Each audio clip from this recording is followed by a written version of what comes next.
welcome everybody. First of all, let's start off by saying thank you to Silver Unicorn. This is, what, 3 years for you here, John? This is the third year. Third year. And so far, the prettiest day of all three. The first one was freezing cold, the second one was rainy, and this one is... just great. Yeah. Like Goldilocks. So, my name is Mark Hoffman, and with us is John Patrick Green, who has been willing... Yeah, they've all heard about this giant bee this week. So I host a show online called Gab and Doodle, and it's a show that's on Instagram. I put it up on YouTube, and I have on a bunch of kidlit authors, illustrators, everything from picture books and board books all the way up through graphic novels and young adult. And we essentially talk and draw for about 4 hours. We're not doing that today. Today we have about 30 to 45 minutes to draw. Right up front, I have some clipboards with paper and pencils, and I have more back here if people want to draw along with us. And we're just going to have a conversation. It's meant to be sort of open-ended. If we may talk about comics, we may talk about, I mentioned tacos last night because I like tacos. We might talk about anything and everything. And at the end, we'll have some time for questions from the audience. But I want to start off the day, and I normally do this for... The show is, can you tell us who you are and what you do? Can you boil down all the things you do into a little quick, like, 10 seconds, not 10 seconds, I was about to say 10 minutes, that's too long. into a minute for us. Elevator pitch. My name is John Patrick Green. I am a writer and an illustrator. I currently do a book series called Investigators that stars these two alligators named Mango and Brash who wear vests and solve crimes. I also do a spin-off series called Agents of Suit. Suit stands for Special Undercover Investigation Teams. I've also done some other early reader graphic novels such as Hippopotamuster and Kitten Construction Company. And I was the illustrator about the only graphic novel about a boy that can turn into a boat called Teen Boat. Yes. It features the angst of being a teen and the thrill of being a boat. That's basically what I do. So one of the questions, and I know there's lots of kids out in the audience. I know there's some adults too, some kids at heart that are out there. But one of the things that I want to talk to you about initially that maybe you don't get asked on the road quite a bit is about style. Okay. And about sort of how you came up with the aesthetic, which means what it looks like for your characters. And of course, we need to start drawing as we go along. So I'm going to try to draw alligators the way I draw alligators. And I want to see alligators the way you draw alligators. Okay. Well, let's see if I can actually draw and talk at the same time. I don't know if that was me or you. I don't. Who knows? I'm testing. Okay, if we lean forward too much, I think we get a little feedback. So I'm going to try... Whoop, whoop. No, it's gone. There. Okay. Someone gets a secret prize from us here. So, I mentioned I do a book starring these two alligators named Mango and Brash. And I'm going to try to draw both their heads here. I'll start with that, basically. It's very, very bright.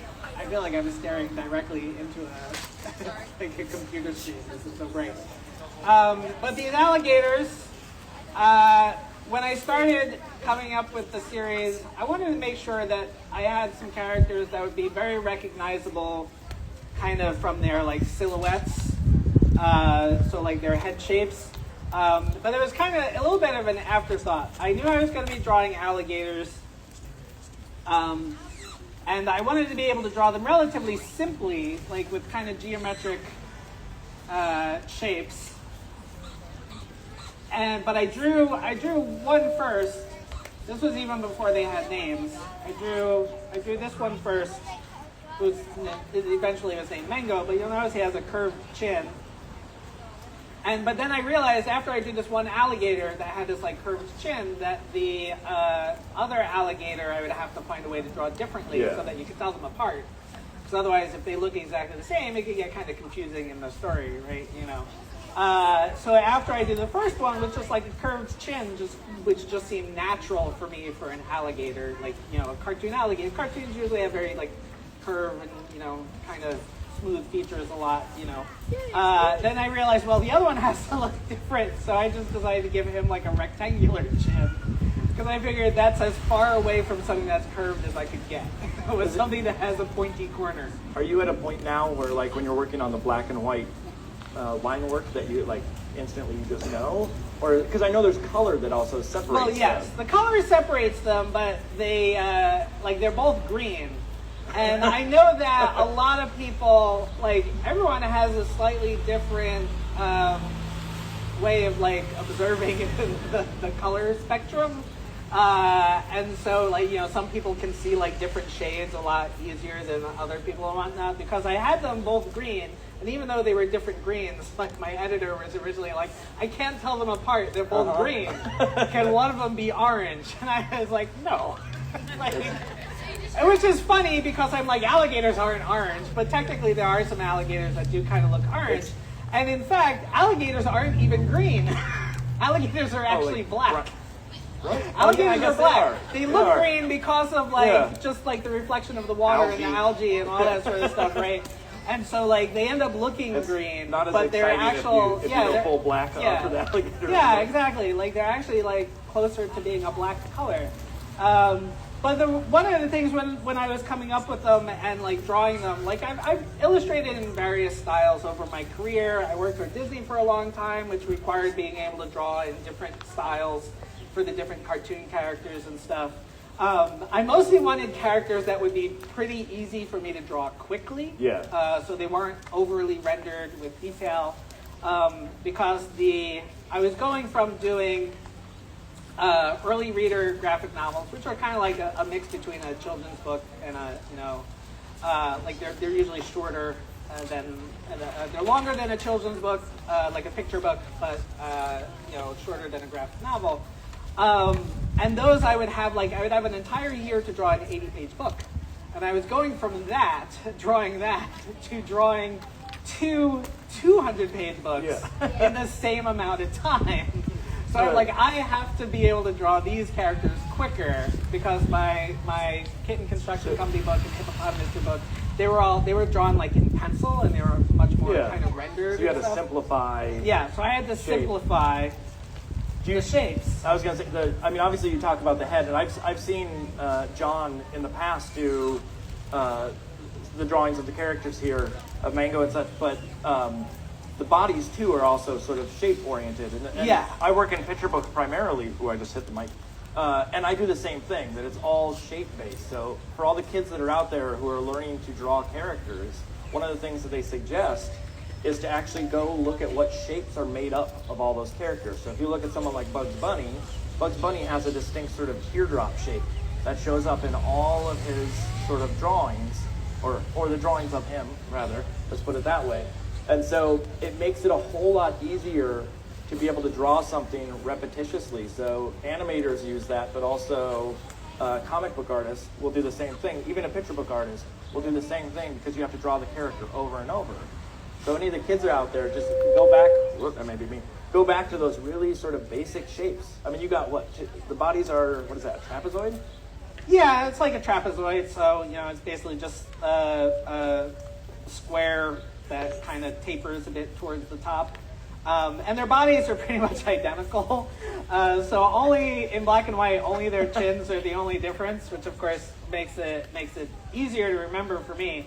But does still end up in the occasional error in the actual books once they get colored and stuff. Like it's happened twice so far where the characters were colored reverse than they should have been. And kids pay attention to this, obviously, because on the day that the most recent book came out, we had one of those such coloring errors, and a kid came up to me and it was like, "There's a coloring error right here."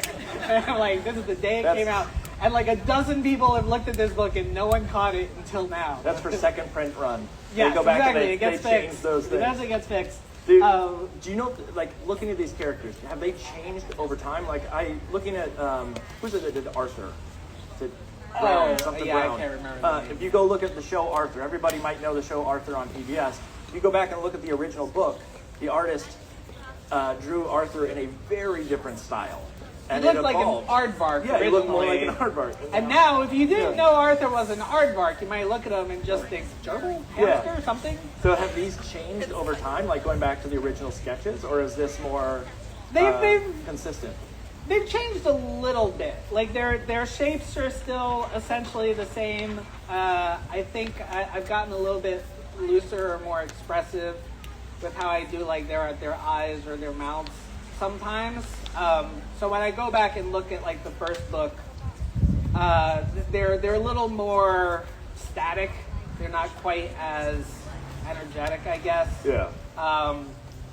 You know, so but like that was kind of intentional at the beginning, and that as I keep drawing them, I guess a little bit looser with how I do them. And every now and then I have, like, as I'm working on each book, I have to go back and look to see how I've drawn, because other characters come back into the stories, and so I'll have to reference, how did I draw this other character that I haven't drawn in a little while? I'll go back and look at it. I'll be like, oh, I also drew the alligators a little bit, you know, their heads were a little, like, maybe more flat feeling. Yeah, scale or something. Yeah, yeah. And now they have a little more depth, I guess, to their heads and their bodies. I want to throw a challenge at you, because you've Okay. drawn these over and over, and I'm Okay. sure you could draw them with your eyes closed. I don't know. But I want to throw a different animal at you Oh, okay. to see how you draw it. I'm going to do the same thing. I'm going to draw an animal that, in fact, let's from the audience, can we get an animal that would be a strange animal that we're not expecting to draw? A binturong. Yeah, I don't even know what that is. Why don't you pick? Let's pick a Oh, hand out let's here. pick you in the orange. Hydra. Hydra? Hydra. Okay. All right. Let's pick the thing with like 7 heads. No. It only has the 3 to actual start. Animal. Oh, the actual animal. I don't know what a Actual hydra looks like. What does an actual hydra look like? Okay. I mean, all I know is a hydra's head grows. We're gonna draw. Right? We're The gonna draw. mythological Yeah, the hydra. 3-headed hydra. Is it just We're gonna draw a 3 3-headed hydra. It's We don't know what a real actually hydra is. 100. What? So a 3-headed hydra, and I want to see what kind of shapes you use, and I'll do the Okay. same thing because I'm gonna I have to do the same process I'll of do like my figuring best. out the underlying core. I might have to give this a couple of tries because I think I might get it wrong the first try. I don't even know, like a hydra, how many legs does it have? It still has 4 legs, right? Yeah. I think it's a snake. 6? I think it's a snake with 3 heads. It has no legs? I think it's a snake. 4. I hear 4. I already put a leg down, so I'm going to keep putting legs in. You're gonna think, wait, that's a real hydra? There we go. Can I see? Oh. Can I see? That is not what I thought it was going to be. Oh wait, I'm sorry. I drew a hydrox. Can I see? Close enough. Close enough. We all know is a cookie that's not an Oreo. What is the underlying shape of a hydrox then? Well, a A circle? hydrox is round, like an Oreo cookie, but it just doesn't say Oreo on Yeah. it. You gotta draw that it's very old because they don't make hydrox anymore. Do they not? No. Oh, really? No, they got bought out. They got bought out. I was Oh, that's vegan amazing. for a long time, and that was the vegan option was hydrox. And so when those disappeared, it became a problem for me.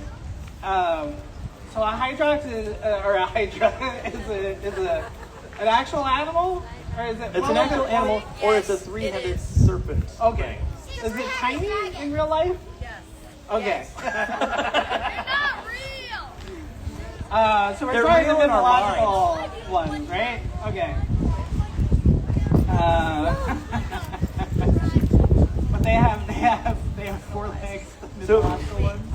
how much research do you have to do when you're drawing? I mean, obviously, when you're drawing the investigators, Yes.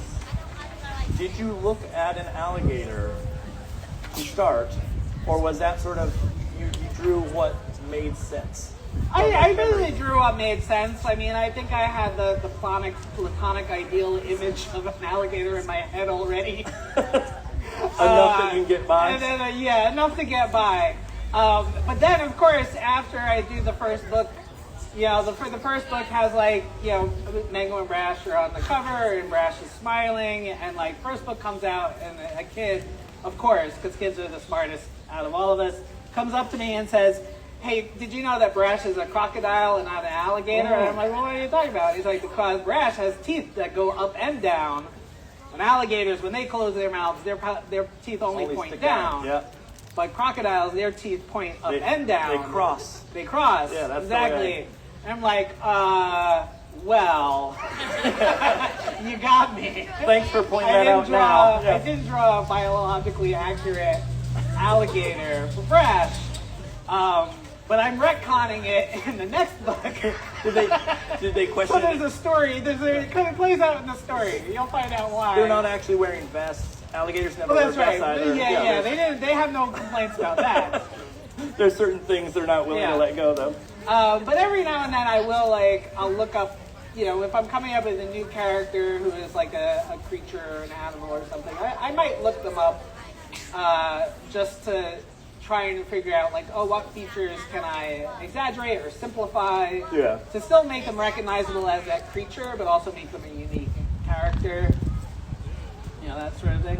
Has your, obviously your style has changed, but thinking back, one of the things that I want to stress to all the kids in the audience is how important your drawings now can be later in life. And the reason I say that is I have a drawing that my parents saved from when I was 3 years old, and it was a dinosaur. And I'm going to draw this dinosaur for you, but it has become important to the way that I work now. And so anybody out there, once you recognize this dinosaur, let me know what dinosaur this is. A circle. Pac-Man. Not Pac-Man. T-Rex. It is a T-Rex. So this is my 3-year-old version of me drawing a T-Rex. Oh, that's so good. Now, it's pretty simple, but that idea of I drew this, and then one day I got to do a dinosaur book. And the first thing I did was go back and look at this drawing to say, what can I pull from this drawing to design these dinosaurs? Now, do they look like this? No. It'd be amazing if I did a book that had a dinosaur like this. But I'm wondering, John, is there, do you have drawings from when you were little? Yeah, you didn't see. That's my Oh, T-Rex. wow. That's great. That's amazing. I appreciate this as an adult now. Ask me, when I was 15, I'd be like, that's not a T-Rex. But now I look at it and I go, there's so much heart in, a little thing like this. Do you have drawings from when you're little that you can sort of go back and go, oh, this is the start of it all? Oh, I certainly do. When I was a little kid, I was always drawing when I was little. But I started making my own comics when I was in 4th or 5th grade, with my own characters and stuff. And I drew them all the way up until high school. I would draw my comics and then I would photocopy them and staple them together and I would sell them to kids at school. I had my mom was always very encouraging of me doing my art. She was always like, oh, you should save all your art. So everything was saved. And then eventually, I found all the box of all the saved art in the attic. And then one time I just scanned them all into the computer so I could do a couple of just little print-on-demand copies of entire omnibuses of all the comics that I drew since I was a little kid for 5 years or whatever that I was doing those. So I still have them on my shelf. And when I was coming up with investigators and I was trying to think of what were the types of things that I liked drawing when I was 11 years old, and what type of humor did I like when I was that little. So I went back and I read through them all to figure out what did I find funny, or what did I think was funny when I was little, so that I could just kind of recapture that sense of making a comic for that specific demographic and whatnot, and just get back into the mindset of what it was like to be 11 and 12 and reading comics and making comics, and so now I'm just basically stuck there. I love the idea, and this is for any kid out here as well. The idea that the art kid in school was the one who was making money selling. Oh yeah. Stuff. I have the same thing, and it was as a middle schooler. It was the perfect time when Tiny Toons was out. Okay. I don't know if that. It was probably younger than what I should have been watching at the time. I should have been watching some documentary series. But I remember making money selling Tiny Toons characters to people. Yeah. And then eventually you age up and you draw more complex things. But it's funny that almost all artists have that like moment of like, yeah, people would pay me to essentially draw something. Yeah. Yeah, you discover like, oh, hey, I like this character enough to start doodling them, and then you get good at drawing them, and other kids will see that and be like, hey, can you draw that for me? And then, you know, if you're, you know, after doing a couple for free, you're finally like, well, give me $1. Or give me that Hostess cupcake, I'll draw it for you, right? And that's, you know, that's how an economy works. That's when, yeah. So your first paying gig. Yes, my first paying gig. That's when people ask you, like, when were you a professional? And you go, like, there's a certain point where, you know, you get a book made, and you go, like, okay, that's really probably when it happens. Starts, yeah. But in reality, like, that mindset happens earlier, where you realize, like, okay, there is something that's sellable or an idea that's worth something to an audience at that point. When you were a kid, were there cartoons and things that, like, were your go-tos? Yeah, I drew. This is like more for the parents out here, probably. Most of the kids won't know these cartoons. Like, many people will probably recognize, or they might already know who I'm going to draw. But I can draw who I kind of learned how to draw from by copying in the comic strip newspapers. I think at this point, everyone probably recognizes who this is. Garfield. Yeah, there you go. So Garfield. Garfield. So I learned how to draw basically by just copying Garfield when I was in like 3rd grade. I forgot he has like stripes in his ears. Oh yeah, or like the lines. The in little his ears. lines, yeah. And of course, I specifically drew Garfield from like 1984. Yeah. Because he's changed over the years. They all evolve. Yeah.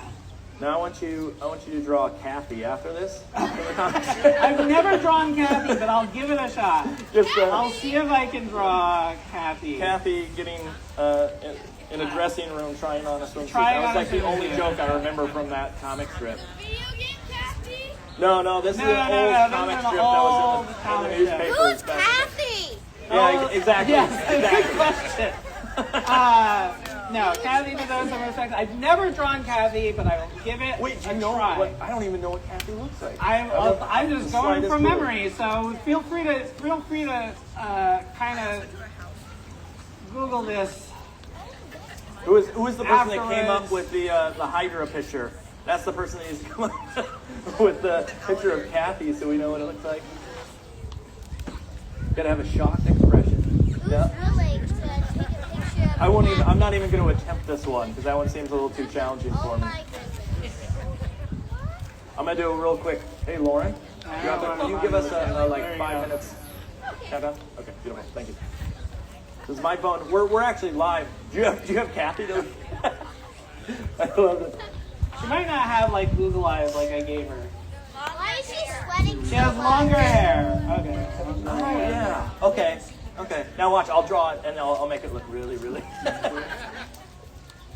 Hey. Yeah, I didn't realize for anybody that's back there, she has really I got long some of the hair. details. Yeah, she's got And then the eyes. got long hair. It looks like she actually has like teardrop eyes that are in here. And then lots of hair that comes down on the my side. first ever attempt at Kathy. Having not seen an image of Kathy in I don't know how long. But she always has axe. Yeah. Because as we know from the Tim Burton movie, she is from Mars.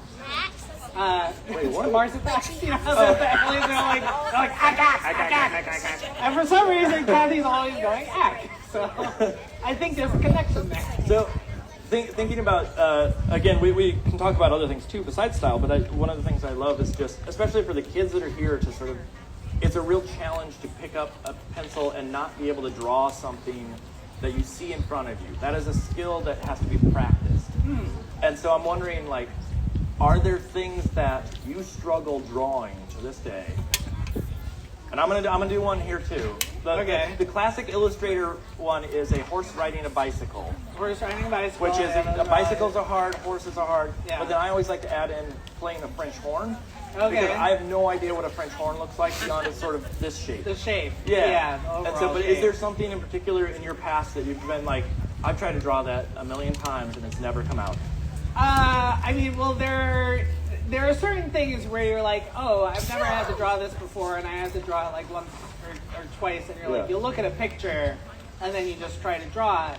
that usually works. But then there are other things that you're like, I should just know how to draw this thing. Yeah. I should just know how to draw a car. Because Cars- they're all over. Cars are so They're hard all to draw. over. Like still just drawing because there's a certain level of you can like simplify something into a cartoon where you can just be like this is a car, right? People will recognize that. It's a box with wheels. Yeah, the box with wheels, and it's like, that is a car.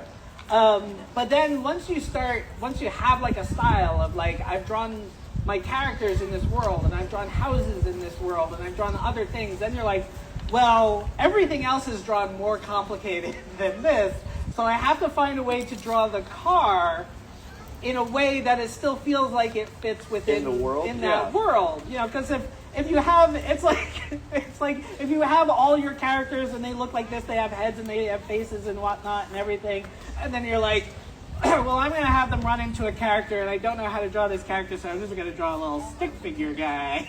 And it will feel weird. Where it's like, why are they that could be funny, of course, but if you don't want it to be questioned, you have to find a way to draw that in the style that you've already established. For me, drawing cars is always tough because there are so many different types of cars, and it's like... I worked on an animated show once on TV. My wife and I worked on, probably the parents might know this one, a show called Home Movies. It was on Adult Swim. And it's a very sort of clunky style for the show, and I got hired, and I was an illustrator, and I wasn't an animator. And the first thing I came in, they said, like, okay, we have this scene that you need to draw a car that all the characters write in for background. And I went and got reference photos, and this car is the most fancy-looking car in that show. All the rest of the cars are these, like, bubbly cars that have windows and whatnot, and then mine had like trim. And it had like the window. That's old fashioned. Power right steering. Yeah, power. Yeah. Had the handle or the knob on the steering wheel. But it's one of those things like aesthetically, you get so captivated by drawing something that you don't know that you miss that connection. Yeah. So cars are hard. Is there anything else that you really struggle with? Crowds, but that's just because they're laborious. It's like variety, like having to draw variety over and over and over again, because it's one of the reasons why I like doing books where I get to draw cartoon animals, is that every now and then I can just be like, okay, I'll draw a different animal, and I can draw a tiger in a t-shirt next to a giraffe in a t-shirt next to an elephant in a t-shirt and shorts, and they all look different, and it doesn't matter. But if I draw a person in a t-shirt, and a person in a t-shirt, and a person in a t-shirt, it all just feels very, very flat and the samey. Okay, and there's all this I'm always like, oh, I have to figure out, different hair, or different clothes styles, and all these different things to make the crowd look like not just this, homogenous group. But I do, I sometimes forget, like when I go back and I look at the first Investigators book, after having done them for so long, I'm like, oh wait, I actually did a whole thing where there's a crowd, where it was literally just, circles. This is the crowd, these are the people, they're like, that's all they are, it's like, there we go, and it worked. That's like boxing scenes are great because it's a shadowed crowd. Oh yeah. And you can just have like color dark, splotches of some sort. Yeah, exactly. But when you're drawing like a small crowd, like if you're drawing a big crowd, it makes sense to kind of simplify. Abstract. Abstraction. But when you're drawing like a crowd of like 6 people, you have to do them all. You have to design them all. You have to give them different clothing and different, looks and expressions and noses and stuff. And, I'm gonna throw a challenge at you here to draw. Okay. Because you mentioned clothes on animals. We all know I have dogs and we put them in outfits all the time because it's cute. But there's the theory of would a horse wear pants a certain way? Yeah. But I'm going to throw in another aspect, which is I want you to draw a centaur, and I'll do the same. Okay. And I want you to put clothes on them. And where does the shirt stop? Where do the pants hit? How do you manage the clothes on a centaur as you draw it? Which is already tough because it's a horse-like, it's equine. Okay. That's underneath. Let's Okay, see where you okay. go. Talk us through your process as you go. Okay. Well, I feel like the human, like, they're probably wearing a polo shirt, right? Is that too? I'm like, Or is yeah. that, am I pigeonholing a centaur? Is that like, They don't want to be associated They with don't just a want- yes, horse. They're well, better than a horse. They gotta have more than that. of course. More than horse. I'm like less drawing than upside mad? down, so this is even harder to. I don't know what my horse is gonna look like. I feel like I feel okay. I think it's hard to come up with what my process is until I actually just do it. The horses are notoriously hard just because the structure of their legs are different, and then the horse on a bicycle. Bicycles. I mean, if you ride bicycles all the time, it's really easy to sort of understand how a bicycle works. But I always misdraw where the pedals are. Horses, I always draw the neck way too like short, and the head too big, and like there's all sorts of problems that go along with that. Then it looks like a cow if you draw it too short. I know. That's right. It looks. Let's just say it looks awful. And if you draw Why not? Why not? If it looks like a cow, make it a cow. And if you draw A it centaur too long, cow? it looks like a giraffe. Oh, I like a centaur cow. No, it's a cow. There's It's a centaur. there's a story there somewhere about like a centaur that is different than all the others because he was a cow, and he just doesn't have the same dominance. He can't run as fast. So I'm giving my centaur a polo shirt and then a sweater as well. It's so hot out. Let's see. I'm trying to think. I feel like Hot centaur summer. I'm gonna do double pants. Drawing a very weird. Oh, this is a So this is like a midriff showing there, and a little classy midriff. Yeah, but then if you put a shirt on a I'm trying to think of like what shirt would be if you're willing to do a midriff, a belly button. I don't even know where the belly button is. No, there is a belly button on a horse. There is a belly button on a horse, right? There has to be. Where is it though? It's like a dog. It's underneath. It's here. We'll put it right there. Oh, you put fringe on the. Well, Oh no, it's the so hook. it's got- It's the hook that's colored. I thought you put fringe on the back feet. Oh yeah, that's the On the hooves. You got some. So, got so it. my centaur has, you know, I like the- he's got a polo and then he's got a sweater and then jeans. We got to put a little tear in the jeans. It's a teenager. Make it Oh look- yeah, there gotta be some acid wash or something. Yeah, yeah. There's the hooves. Let's see. I haven't even drawn the person yet. We'll draw Hokey. big, Actually make a flare. What? Big muscles. big muscles. Gonna have six He got pack. abs. Yeah, six pack.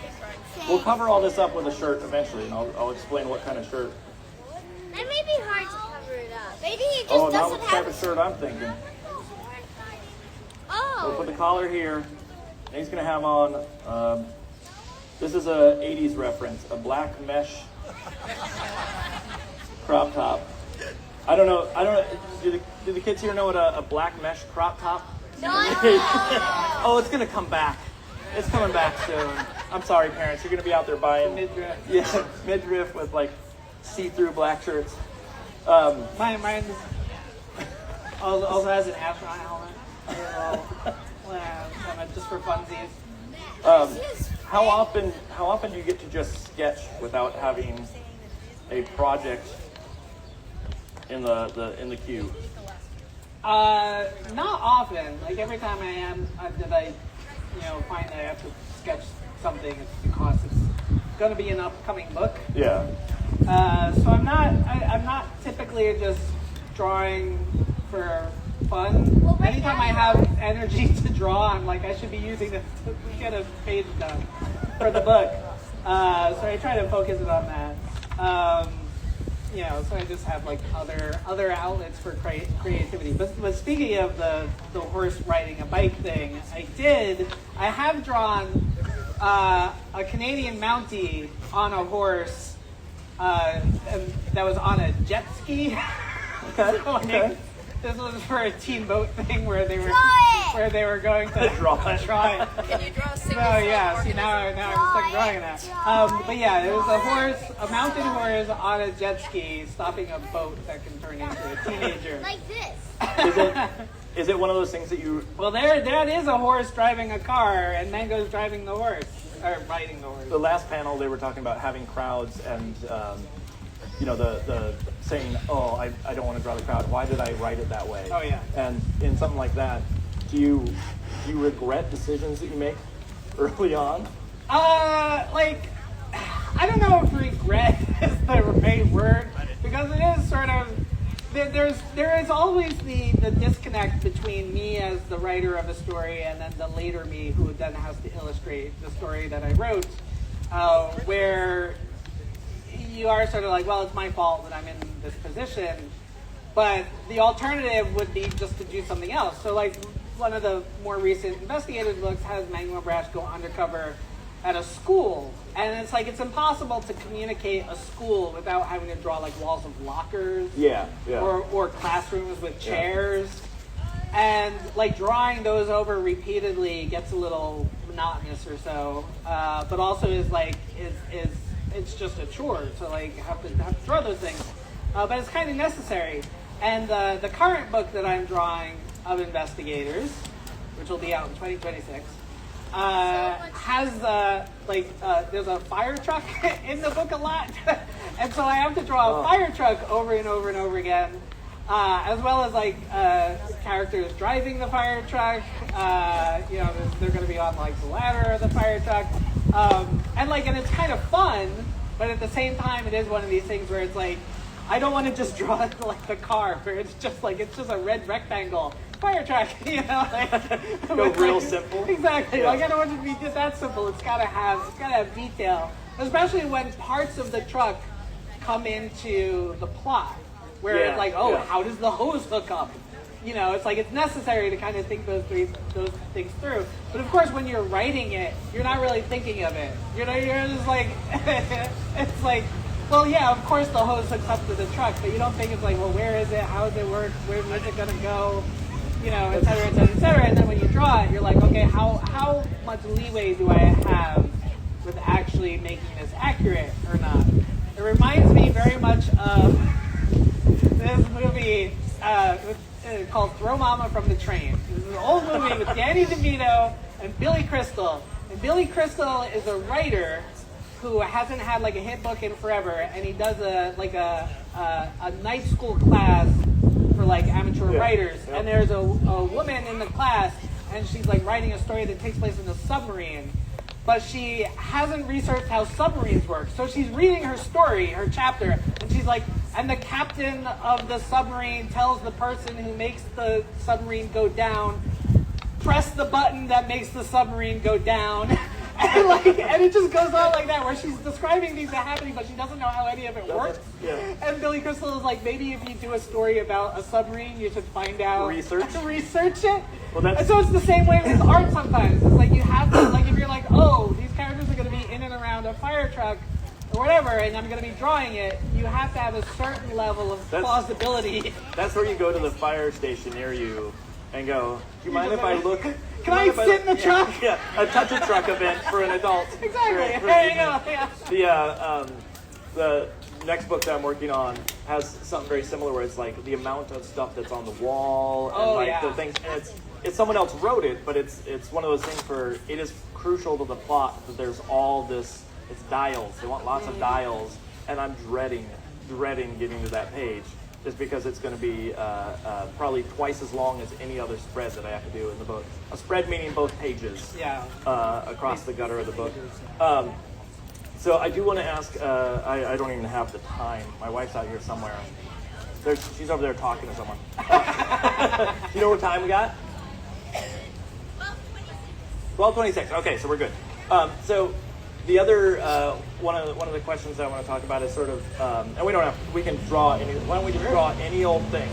But I want to ask you a little bit about Single-celled organism. a single-celled organism. We can do that, or I'll do that at least. organism. But Oh, hey, fire truck. everybody quick, look. There There we go. See if we can get him to honk. There we go. They heard. They got the call. Are you My studying cartoon it? truck is pretty good, I think. In my head. I'll go back. I got the pages in the hotel room. I'll check it out. One of the things that I've sort of come to in my career is realizing that I like playing in a cartoony world, similar to what you're doing, because that, like, if you're not perfectly accurate, you can sort of chalk it up to that element. But then, of course, you get someone who comes up to you and goes, like, that's not how that works. Especially trains, dinosaurs, construction material, like all that kind of stuff. But I would love to know a little bit about what it was like when you first got published. When your first book came out, sort of what that reaction was. And I'm going to say, and you got to draw it. I have to draw the reaction? Yes. You have to draw you opening the box with the book in. Oh, what my reaction was to getting my first book. What did it look like? Well, honestly, like, it was, I had been working in publishing for quite a while, I guess, and I had also self-published and stuff. I guess I can draw one thing. So when I was in college, I started self-publishing a comic book that I drew along with a writer friend of mine. We've collaborated. He was Dave Roman. We did Teen Boat together later on, and he was an editor on Investigators for a number of the books. The first like self-published comic that we did together, we sent to the printer, and we got the copies back. And I mean, I could try to quickly sort of draw my reaction to seeing how, like, I'm just gonna draw like weird stick figure for myself here.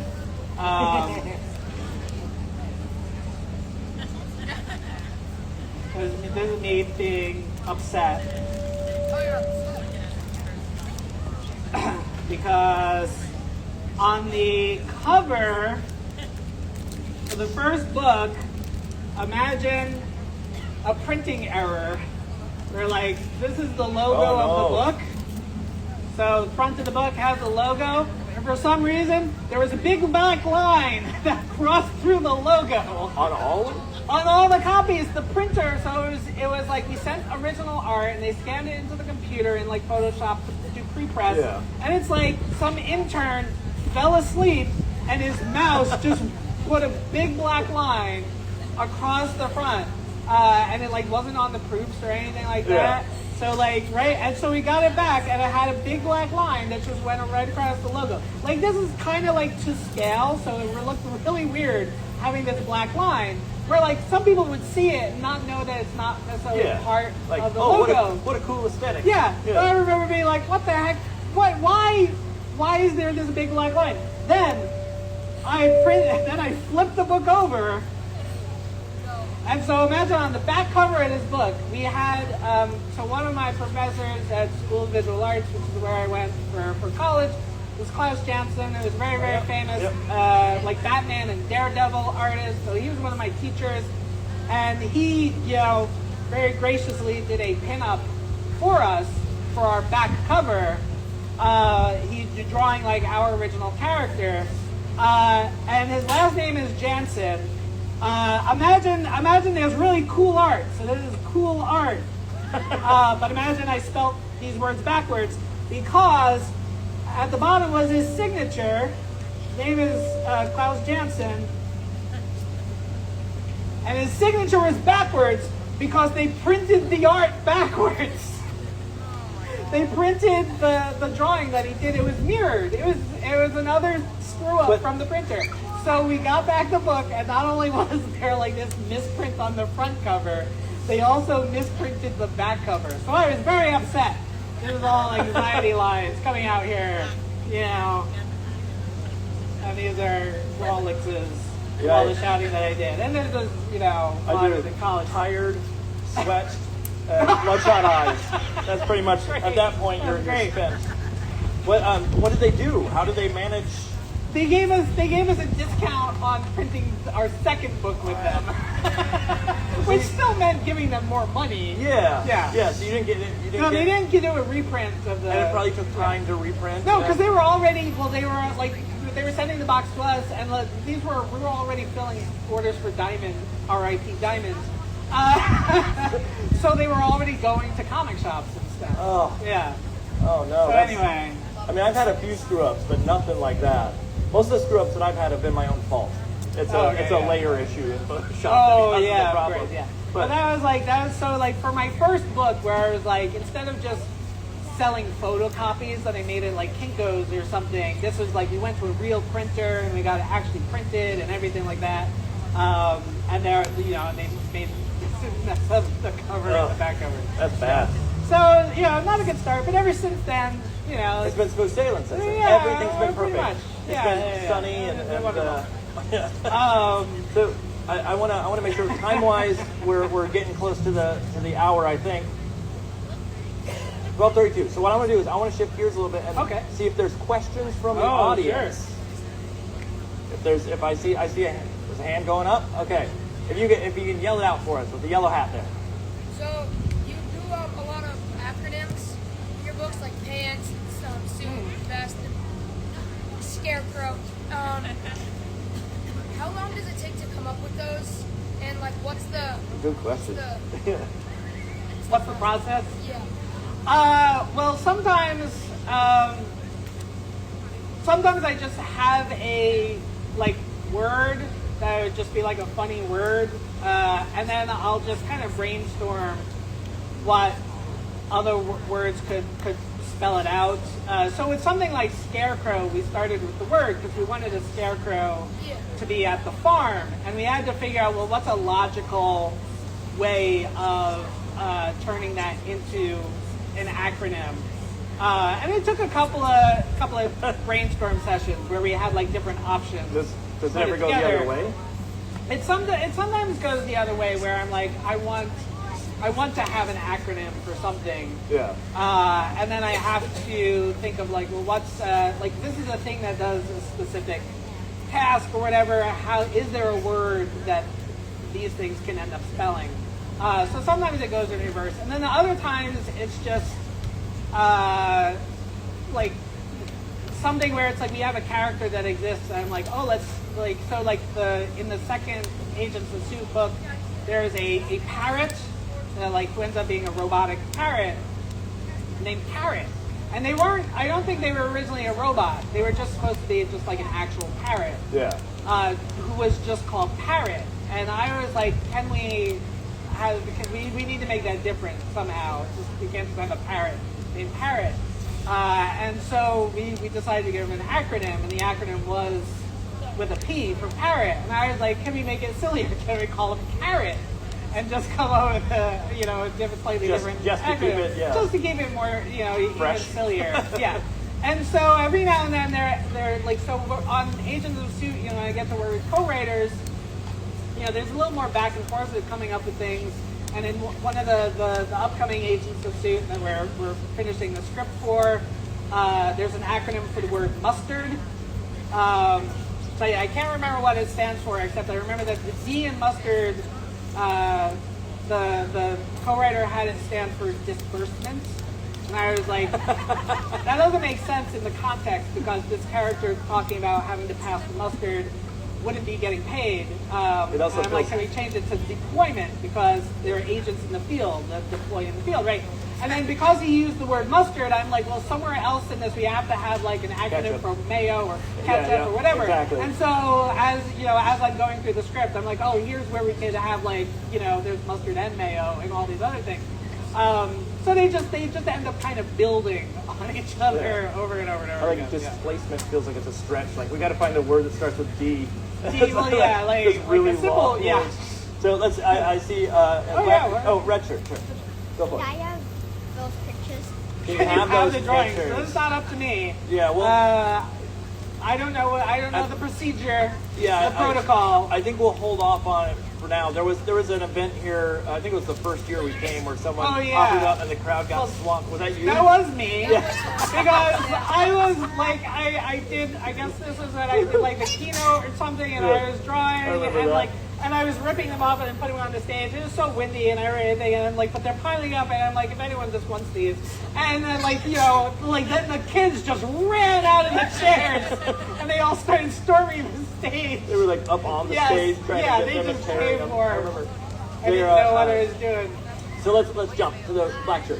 So, like besides when you, like have like old things members to draw, like how do you like think of things to draw that are good in the book, like the vest with the Sven and Seor's disembodied eyeball? Oh, like how do I just come up with new characters? Yeah. Well, sometimes it's kind of random.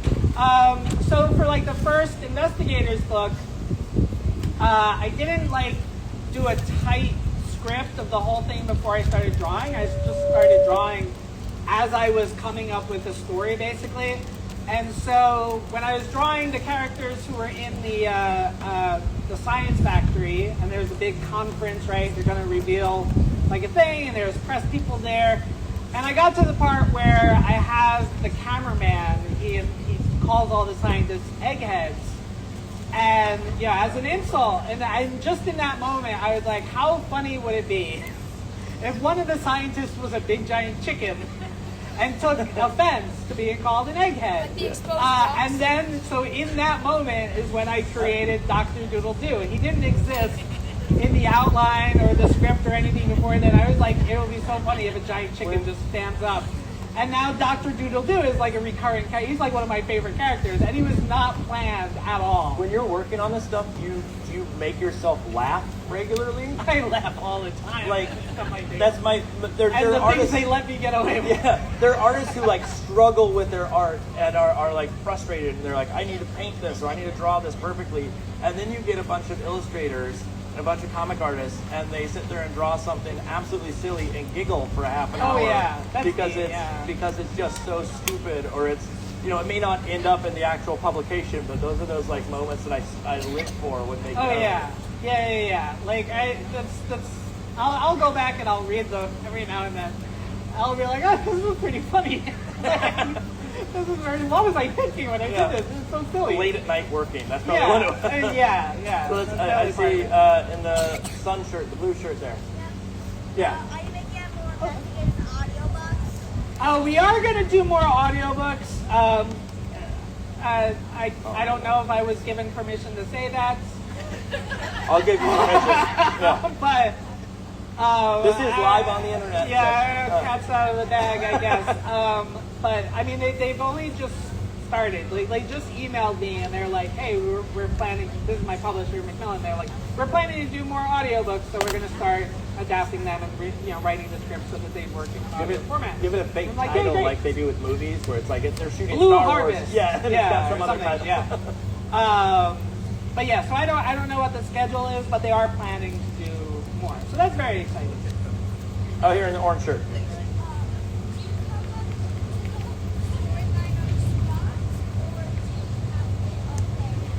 You? Do I come up with the storyline on the spot, or do I have it all planned out? It actually varies from book to book sometimes. A lot of times I will see like the entire book in my head and I don't know exactly what I'm doing. And then other times I'll start making it and I won't really know like what the ending is or what like the big scene will be, and it'll come together as I'm like putting together separate parts. So it kind of varies. Like currently, like the book that I'm currently drawing, that one's written, like fully written before I started drawing it. And I'm like not quite halfway done with the pencil art. But I actually knew what the book after it was going to be before I even knew what like the 7th, 8th, and 9th books were. like the book that's coming out after the one I'm currently doing, I've been planning for like 4 books ago, and it's just You saw it. finding where in the story it makes sense to put it. You saw it in the was the hard future. part. Yeah, exactly. Yeah. I saw it in the Yeah. future. You're so a like future that's teller. You're a fortune teller. You Yeah, can, like, basically. you see the future. So it's like, yeah, there are stories in the future that are already planned, but there are stories that have to happen before I get there that I don't know yet. Yeah. So is there any other questions? We got, oh, I see there's two. Let's start with the gray shirt and then we'll come back to the orange shirt back there. So. Right here up front. With the pink shorts. Pink shorts, gray shirt.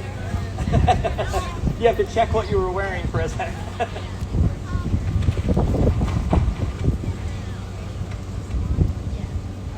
I couldn't hear Where you that. get the inspiration to put montage in the book?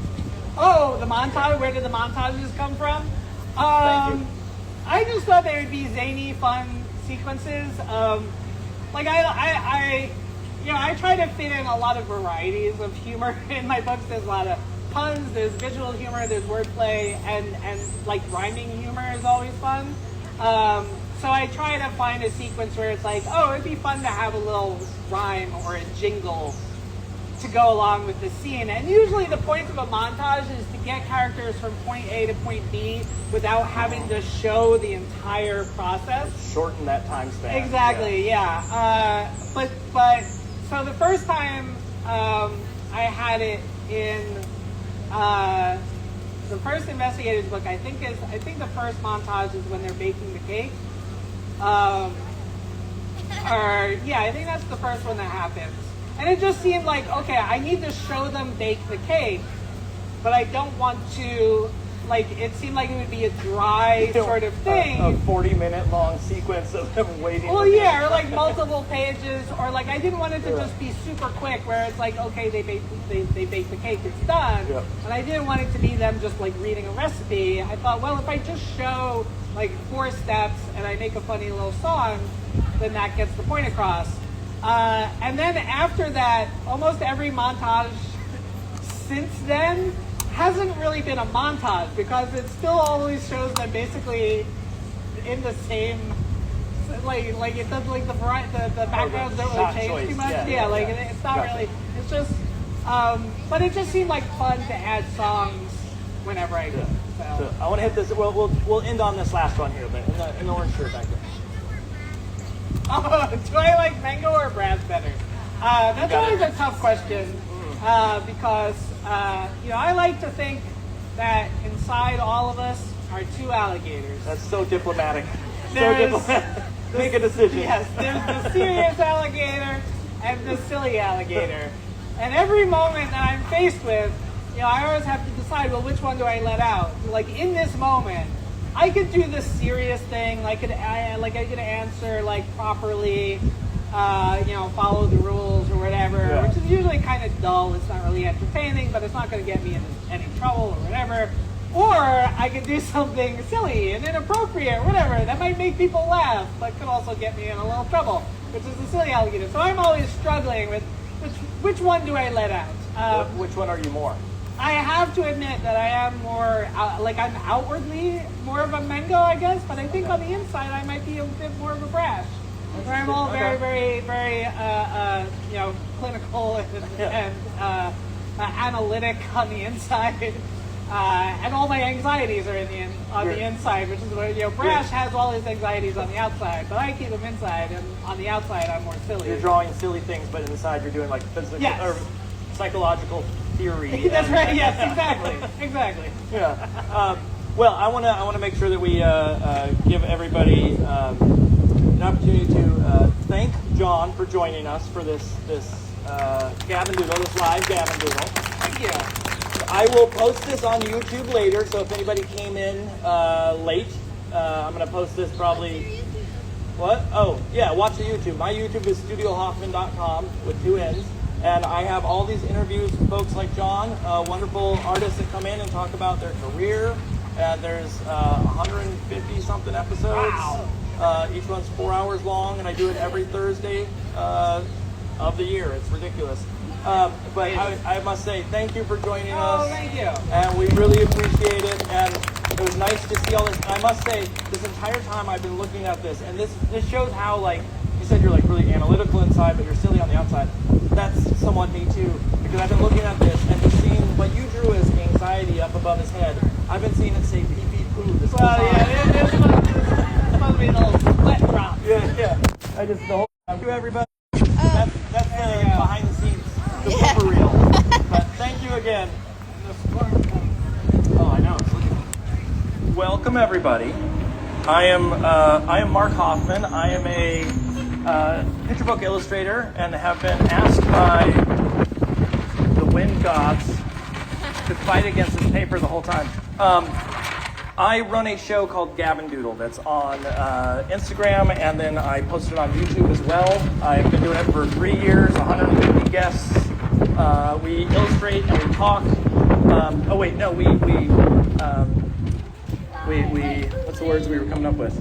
Eloquent. Instead of Gab and Doodle, we converse Eloquent. and illustrates. yeah, converse in artistry. So I have people on from the kidlit world, everything from board book all the way up to young adults and graphic novelists, etc. And Silver Unicorn asked me to come in and do a session here live on the internet and for people here in person. And they said, hey, do you want to interview someone special? And I said, yes, I absolutely would. And so in front of us, we have a lovely, lovely man. I don't know if you get lovely very often. Beautiful, gorgeous man, Nathan Hale. And he's here to draw with us and chat with us. And the goal of this is not that we're gonna go any specific direction. However we want, about whatever we want. And so we will fight the wind as best we can. Man, that is windy. So Nathan, I'm going to start you off right at the beginning. I need to ask you a very basic question, which is, can you tell us who you are and what you do? So, my name is Nathan Hale, and I am most well known for the Hazardous Tales series of books, which are books about American history, but I don't just do American history comics. I have done all kinds of comics. I've done science fiction comics, I've done horror comics. I got to do a Spider-Man story a few years ago. Thank you. I have done fairy tale comics. I just love drawing any subject matter in the comic book format. And fight that. So one of the things that we do on the show is I end up asking people a lot about sort of industry, and I end up asking people questions about their life. And so I want to start off. I would love it if you could draw us one of your characters and tell us a little bit as you draw your character. And I'm going to draw two in the background here. I'm going to draw random things and whatnot. But I want you to tell us a little bit about sort of your start as an artist. You know, does that go all the way back to when you were a little kid? Is that something that you decided later in life? A lot of folks I interview end up saying that it was something they didn't know they could do until late in life. That they just had no concept of you could be a comic book artist or you could be an illustrator. And so can you give us a little sense of when that happened for you? Yeah, I had weird parents. They did not have a TV. This wasn't because they were had strong ideas about not having TV. They were just broke and they didn't buy a TV. So I spent all of my time drawing pictures of the shows that I wished I was watching on TV. When I was a kid, Scooby-Doo was on all of the time, and all of my friends would be at the school the next day, and they'd be like, oh, did you see Scooby-Doo yesterday? There was an underwater ghost monster, and I'd hear all this amazing stuff, but I didn't have a TV, so I just had to go off of their details about what they saw in the shows I was watching too, and I would listen closely to the details, and then I would go home and I would pull out a piece of paper, and I would try to kind of recreate the story. I knew what the characters looked like, you know, I'd seen pictures of them, so I would try to draw those characters and then put them on my own adventures and stuff. And so really, for me, drawing became kind of like a detailed form of my own imagination. It was sort of like telling myself a story. If I had a piece of paper, I could just kind of challenge myself to draw and see where the drawing took me. And it was fun to kind of focus and concentrate and just get lost in the drawing. Now I am drawing a character from my series, The Mighty Bite. This is trilobite right here. Trilobites are a real animal. They lived all over planet Earth for millions of years. Before the dinosaurs, you can find trilobite fossils on every continent. The crazy thing is you can even buy fossil trilobites if you go to a rock shop. It's one of the fossil is so common, you can just go buy one for a couple of bucks. And my uncle gave me a trilobite when I was a little kid, and I would just play with it like an action figure. And I wanted to draw one of these things and make a story about him. So that's my series, The Mighty Bike, which has 2 books which are out right now. The 3rd book comes out next month. I'm very excited about it. It is called Hog Rocket Ruckus. They turn a prehistoric pig, which is called an Intelodont, the Terminator pig, the Hell pig, some scientists call it. They end up turning it into a flying pig. It's a very silly story, and I'm excited for it to come out. So anybody knows the trilobites? They're essentially a little rock that has. Yep, that's what they look like. Essentially, the half top of it that you can see. My father collected fossils back in the day, so we have lots of them sitting in our house. So I'm going to ask you to do a challenge for me. Okay. And I'm going to try to do this the best I can. And it's going to be horrible on my end because I don't remember. You said Scooby-Doo Yes. back in the day. Oh, boy. Listen, let me tell you this before we jump into this activity. I feel like I can really do my best at drawing almost anything from the real world. My blind spot, the thing I just cannot do, is I don't know the formulas to draw existing cartoon characters. Yeah. I've never been, I really had to focus to learn how to draw Garfield one time. And that's the only one. I'm an illustrator more than a cartoonist, so is the challenge going to be to draw the Scooby Gang? I want to see what your Scooby-Doo, from memory, what your Scooby-Doo looks like. Yeah, see, that's the one thing I can't draw is other drawings. Well, let's try it out. Try it out. I don't remember it all. Scooby-Doo. I think... I'm going to try not to cheat and look over. I think Scooby's eyes touch. Is that true? We'll find out. All I know is... let's see. I think I'm drawing a Gromit from Wallace and Gromit. Okay, his ears hang down. Oh boy. Clearly, he's that's Marvin. This I do know. He's got that little diamond. That I do know. And I think he's got one spot. What have I done to Scooby? I'm cheating. I want to have a map of the collar. He's got the little tail right there. You guys want to know a secret, an animation secret? You know why all Hanna-Barbera characters have something around their neck? Like Yogi Bear has a bow tie. Oh, good point. They all have collars. Fred has an ascot around his neck. The girls have, it's so they don't have to animate the body. Right? Okay. The body just stays still, and the head just turns on that straight They would line. have two pieces of acetate, and one of them would be the body, and they could put whatever they wanted behind, and they could move that. So there were joints that they would do for that. Yep. I don't even know 100% Scooby. All I know is this is my Scooby snack on the side, which I think is important. I couldn't even come close to drawing anybody else on the show. So tell me a little bit about sort of, since you do lean into sort of realism and real life, let's put it that way. Sure. And history. I'm assuming you are inherently interested in history. Yeah, I'm definitely super interested in history. I'm not a historian. I didn't study history. I really kind of just tripped and fell into history comics, but it's been a fun place for me. And I'm not kidding. The reason I'm in history comics is because I have a funny history name. Nathan Hale is a real guy. There's lots of streets around here named Hale Street. The Hales were in Connecticut and Boston. He was a big deal in the Revolutionary War. That was my name growing up. My teachers would always be like, "Oh, Nathan Hale, say your famous last words." So I just drew some history comics and got lumped right in. Is it something that you sort of do outside of your professional practice right now, or is it like do you research just? Or like watch history shows or things of the sort? No. Or is that like you want to partition that off and say, I don't want to do this for my free time? When I am researching and doing a hazardous tale, I am not interested in anything for fun. I won't watch a historical movie. I won't watch I just want to, that's all work. I'm focusing on work. Of course, I love all things history and I enjoy them. But when I'm researching something, I'm just reading everything about it, watching documentaries about it, just really living inside of that history for as long as I'm doing the book. So talk to me. I would love to see sort of how you draw, not necessarily a sequence, but the idea of like having to think about history, how you break that down. Is there a system in which you think about like, I have to do panels, and so like the equivalent of a revolutionary soldier having to fire a musket. is there a setup that you immediately sort of go to in your mind of like what's the best way to show that? Like for a cartoonist, a lot of times when I had John Patrick Green on earlier, we were talking about shape design for sort of the cartoony side of it.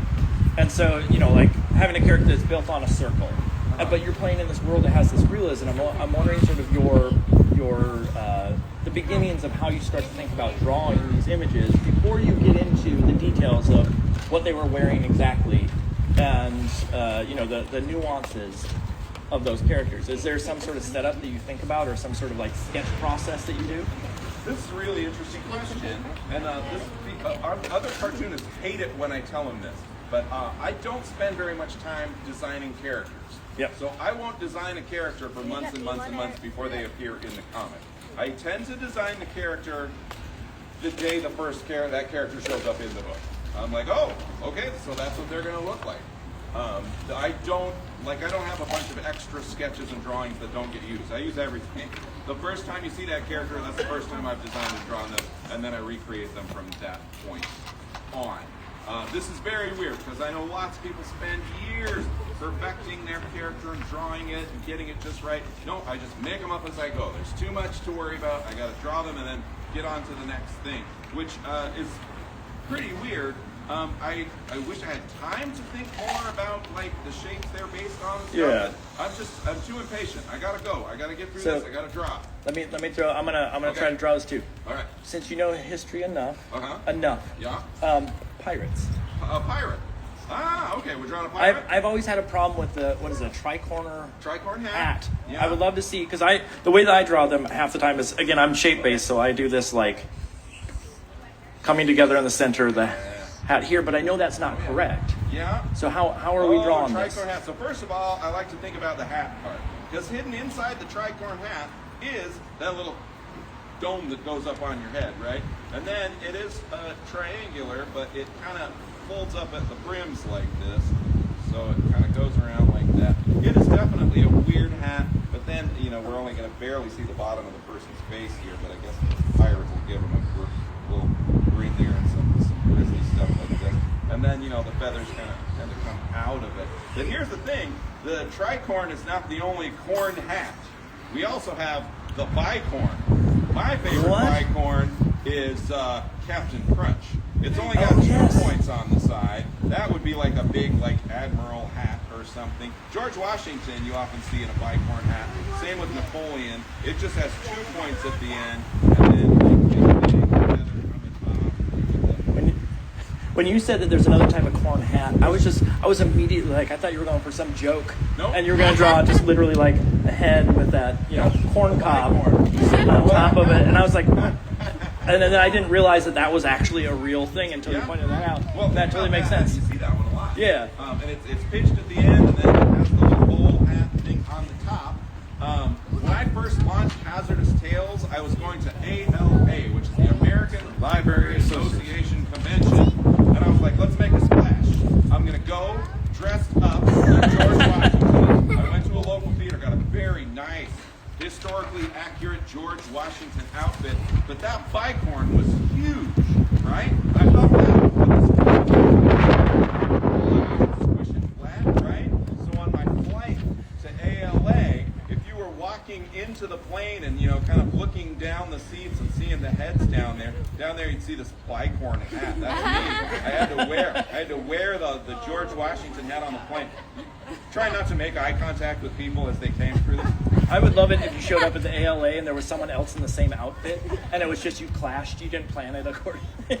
Listen, there were other people in Revolutionary War outfits, and I kept seeing them around, and I'd look at them, and they were all very attractive too. They were like supermodels, and they're all wearing these historical clothes. And I was like, who are those guys? And toward the end of the trip, I found out who they were, and I was wondering why everybody was avoiding me. I was like, why don't anybody want to talk to me? I'm wearing this fun costume, but people would see me coming, and they would dive out of the way. And I was like, what is the deal? And then I found out who the other people in historical costumes were. They were from the L. Ron Hubbard table. L. Ron Hubbard is a guy who created a religion called Scientology, which has very aggressive practices when trying to talk to people. They really want to talk to you and get you signed up for their church. So all the other people who were in historical clothes, they were trying to sign people up for a religion. So when they thought I was part of this group. And I was like, did you look at me? I don't look like those supermodel people. I'm just a goofus in a bicorn hat. But it was a weird way to launch the series. It's you weren't fighting probably for the same customers at that point. No. You were coming from a totally different angle. With some of the history that comes in, obviously there's challenges to all. There are things that everybody. This is one of those things that illustrators always have. Is there something in particular that you struggle drawing? So I love a drawing challenge. I love drawing something I've never drawn before. But if there's one thing that is really endlessly a problem for me to draw, and it's something that appears in so many books that are popular right now, and this is the classroom, right? So the classroom's the worst. You know, if the classroom was just like floating desks, like some kind of Star Wars world where the desks just hover, that would be great. But they're not. Desks have 4 legs, and then the students have 2 human legs, maybe 1 leg, I don't know. And then the chairs have 4 legs. So you've got, every time you're drawing just this everyday picture, it is this network and nest of cross beams and all of this stuff just to draw the kids in school. So I just really try to avoid ever drawing kids in school. I don't know how Raina and Gail Galligan and these people who draw school stories all day drawing these terrible desk scenes. It's not even a fun scene to look at. Is it something that you avoid when you're actually trying to plan out? Well, it's also boring. Everybody knows what a classroom looks like, so I don't want to spend it. I'd rather draw something more. Experience a different part of school, or well, I don't do contemporary school. That's true. I don't do historical Not yet. I've drawn a few historical schoolhouses. If you have to, you have to. But I just, it's one of my least favorite things because it's just really hard to get all the geometry right, all the perspective right, all the beams, all the bars. It's the hardest. So tell me, thinking about sort of going back to that beginning of jumping into art and your experience going from being a kid who's potentially watching cartoons and jumping into comics. Tell me about that experience of when you first landed a book deal, when you first saw your book in print. You had a physical copy in your hand. What was that like? What was the emotion that came along with that? Okay, so I did not start in comics. In fact, I didn't grow up reading comics. There was not a comic book store in my town.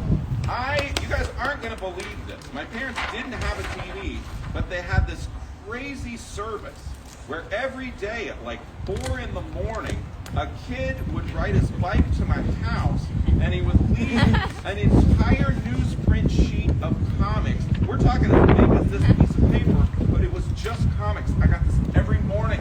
It was called the newspaper. People used to get this, and it had every single comic strip on it. And I was obsessed with it. I read all of the comic strips, even the ones I didn't understand or like. I read them all every morning, starting with Snoopy. That's the best one.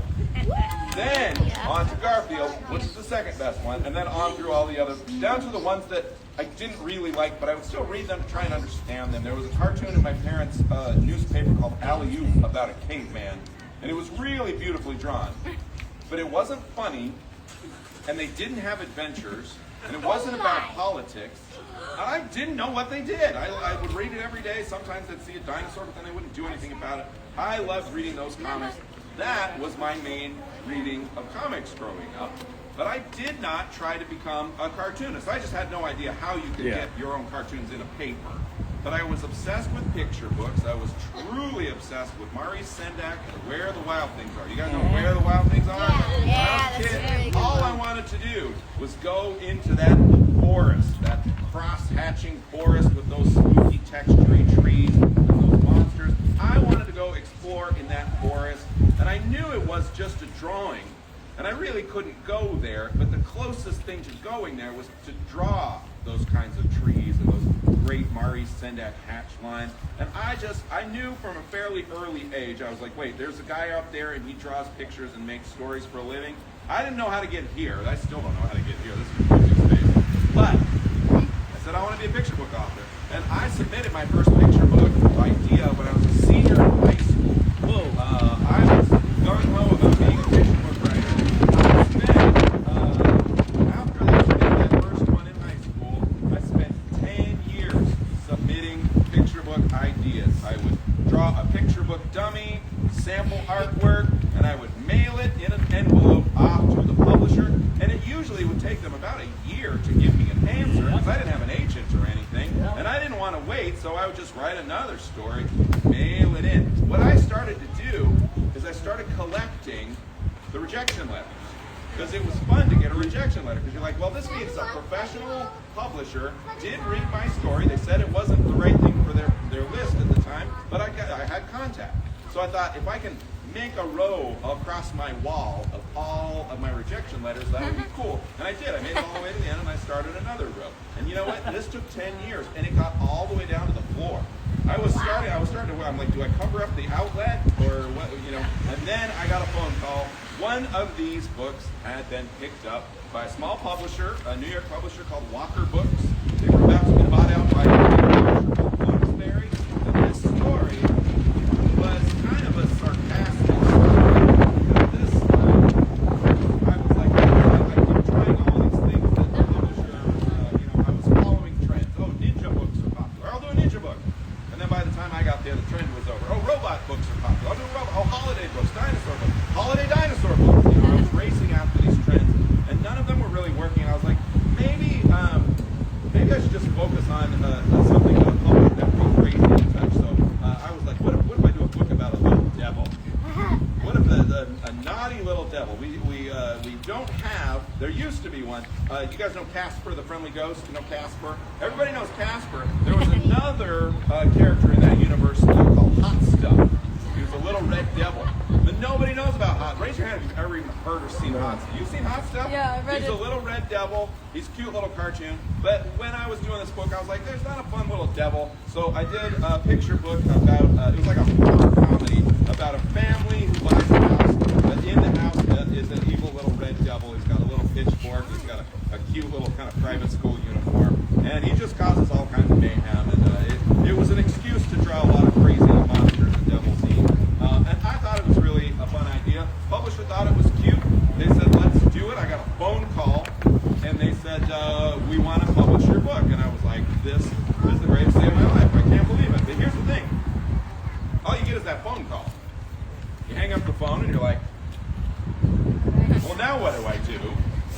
And then I had to wait for the contracts to get there. And then I had to wait to, send in my manuscript and wait for all of the notes. And then, by the time it finally came out, it had been 3 years. And so much of the excitement was kind of gone by the time I saw it. Because I got a phone call once. That was exciting. Then I got a contract. Well, that was kind of exciting. Then I got a check. That was cool. And then I had to do the artwork. Then I had to turn it in.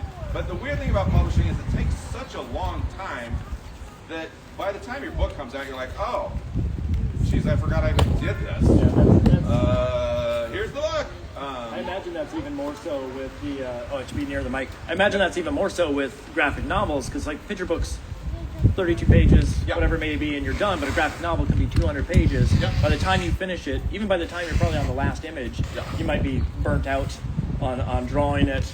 Or maybe it's exciting because you're almost done. Yeah. But that time frame, so people know it can take 2 years for a book when it's done to actually come out. finally And so come there out. is that weird delay. I mean, I've gotten to a point, and I don't know if I assume you have too, that people say, like, what books have you done? And you can't remember them all because it's Yeah. been so far back. Yeah. Or it's been so like removed from your present day, or you're thinking about that next book. Yeah. I want to actually ask you a question, and maybe sort of have you do a little drawing demo for us of when. I just lost my train of thought. Hold on one second. Oh wow, I really lost it. It's gone. One of the things I want to talk about. Oh, I know what it was. So we have lots of kids out there. How many of you out there are kids? Okay. That's quite a bit. How many of you are kids at heart? Huh? That should be everybody's hand. Everybody's hand.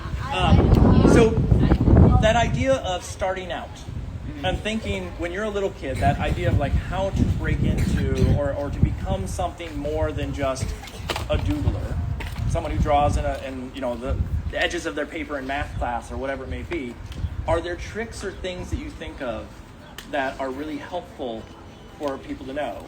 So like the equivalent of like, how do you draw a face? Are there rules and things that you play by in your comics? I mean, there's the classic sort of like draw an egg, and halfway up, that's where you put your eyes, and then halfway in between you got your nose, and the mouth underneath, and there's rules about some of how that lines up. I'm trying to do this upside down. I don't even know how accurate it is, but that idea of when you're working on it, are there things that you have found that maybe you could relay to all the kids in the audience about like, here's a tip that would make you really sort of jump ahead in your thought process? Like for me, that's that shape thing, and I know that's not your realm, but I imagine that you must have something that like really investigate. Is it about really looking at a subject for a long time? This is a surprisingly hard question because I don't really have. I'm sorry, but there's not any tricks that are going to make you better immediately. Good answer. It is a practice thing. You just keep drawing all the time. And listen, you don't have to be an excellent artist. Look at Dogman. Dogman is the most popular comic in America, hands down right now. Do you think Dogman is like the most beautiful comic? No, it's very simple and loose and rough and expressive. You don't have to be this perfect, realistic artist. And I actually don't. If I have a formula, my formula is that I don't have any formulas. I meet a lot of authors that are like, these are the books you need to read if you're going to be a good author. You need to read this book called Save the Cat, and it will tell you how to be a good author. Yep. And I'm like, no, it won't. It's going to tell you how to write the same boring book that everybody else wrote because they read Save the Cat. I don't want to follow any formulas. For each, I know I have a long series, but I like to think that each of those books is dramatically different in the way that it's formed. Also, I can't remember things. So if I did something and had a formula for it, by the time I'm doing another book, I forgot the formula. Gotcha. So I just go. I just draw. I want to go, but I also want the story and the drawing to be true to itself. Like, I don't want there to be a Hazardous Tales formula where I'm like, oh, okay, so first we have to start with a joke, and then it goes to this, and then it goes, no. Some of the Hazardous Tales books are biography.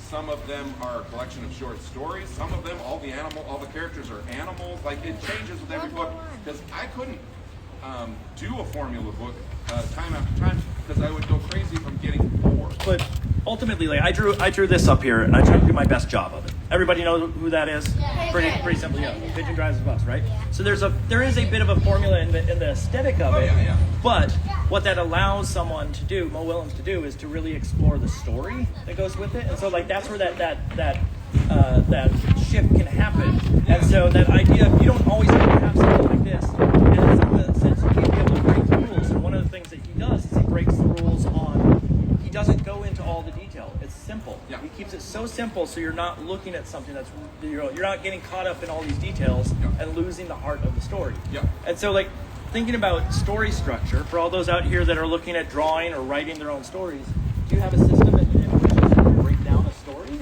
Nope. Every time. No system. No system at all. System. Okay. This is I'm my gonna system. revolve. My system is no system. Okay. Because I feel like once you're doing a system, it's very easy to get into like autopilot. Yeah. You get. And I want to serve the material, not the format, not the system.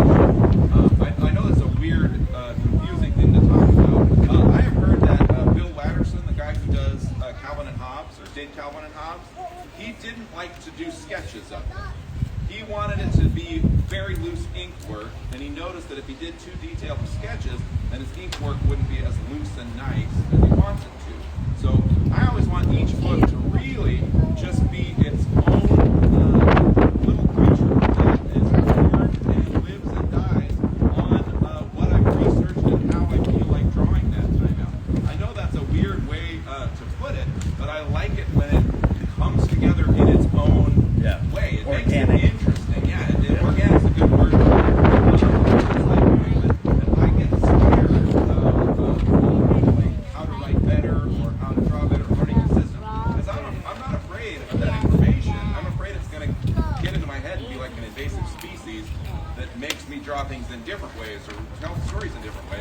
and the story's been successful so far. So Yeah. I don't want to lose that. I want to maintain the spark that makes them interesting. You don't want to put a speed bump in where you don't. No. Totally. I don't want to. Yeah. So thinking about sort of building those stories and coming up with the ideas, obviously if it's new every time, which inherently is like important to a lot of artists, and I know that there's probably a lot of folks out here who are, don't really know what they're drawing, and then all of a sudden it sort of springs forth. Is there a moment when you start to draw that you go, oh, this is it? This is, you know what I mean? Like when I work, and I assume it's the same for you, you'll start drawing and you might get halfway through and you realize, oh, this isn't going the right direction. And some people try to see that through, some people will toss it in the trash. Yeah. But every once in a while you draw something and you're like, it clicks. Yeah. Right? Is there some marker for you, some moment when you're drawing that, or even coming up with the idea where you go, this is the thing that I need to hold on to? Well, interesting. Here's what I pulled out of what you're talking about finishing something or like walking away and erasing it. Does anybody here about like a super nice sketchbook, and they're so excited about this new, expensive, nice sketchbook? You draw something in the sketchbook, and right away you're just like, oh, I hate this. But it's right here on the print page, and I got to deal with it. Should I just cut the page out? Should I put the sketchbook in a drawer and never use it again? I don't want to have to look at this horrible drawing that I drew in here with the broccoli hair. I don't know why I drew this dumb drawing. And you get stuck with this drawing, and then you don't want to draw in your sketchbook because you see this dumb drawing every time.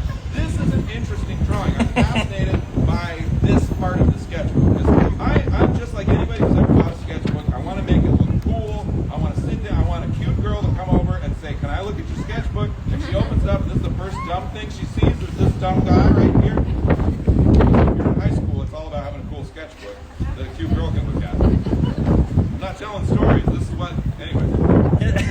So, the question is, do you draw, do you continue it, or do you like scribble the whole thing out? This is a really intense part if you're a young artist coming to terms with it. And I think you should own this page, and I think you should work on this page until you like it. And then move on to the next page and start. Trying to turn a bad drawing into a good drawing is such a fun challenge, and it's great for sketchbooks.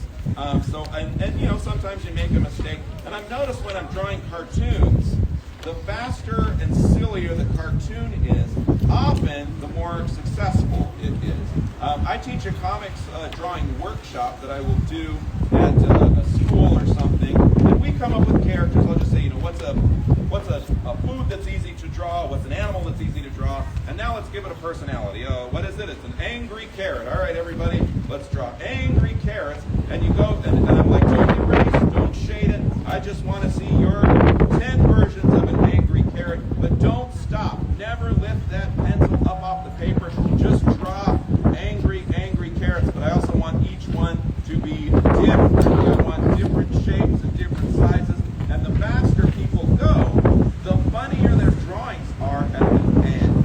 And sometimes I'll be doing a cartoon workshop, and there'll be a kid that is so excited. Their parents are like, oh, this kid draws all the time. They'll get in the workshop and be mad because we're drawing stupid, fast, silly things. Yeah. But the stupid, fast, silly things are really fun for drawing cartoons. This little character I was drawing in the middle right here is a character that I'm working on. I'm introducing him right now. I don't have a a book deal for him at all. We're getting a behind the scenes. That I drew. Behind the scenes. Exclusive. His name is Barf Boy. I love it. That's all we know. Nice. I don't know what he's going to do yet. Probably barf. But I like him. I like the dumb shape of his head. I like doesn't it look like he's about to barf? This is for the historical series, right? No? That's not true from history. There wasn't a kid in the 1800s. Oh, I'm sure there are lots of barf boys. Barf girls. Everybody likes, nobody likes barfing. But if you're drawing, I also tell a workshop, if your drawing is making the kid next to you laugh, you're doing it right. The faster than some drawings are just so inherently funny that they're just great. And those drawings, 9 times out of 10, are fast drawings. Well, Well, John and I were talking about this earlier today, just that idea of there's a certain point in school where people rely on you to draw something for them, where they come up to you and like, can you draw this character? Or John was saying he was selling stuff. You mentioned the idea of like trying to get girls with drawings. And I think it's pretty commonplace, that idea of like there's this transition in time in which all of a sudden you realize like this is no longer just me playing around. That there is something that can come from it. And now you're at a point where you can draw, like thinking about your job. For any kid that's out there, you can go work in an office, and I'm sure there's parents here that work in offices. There's nothing wrong with it. But as an illustrator on a daily basis, if you wanted to, you could draw Barf Boy.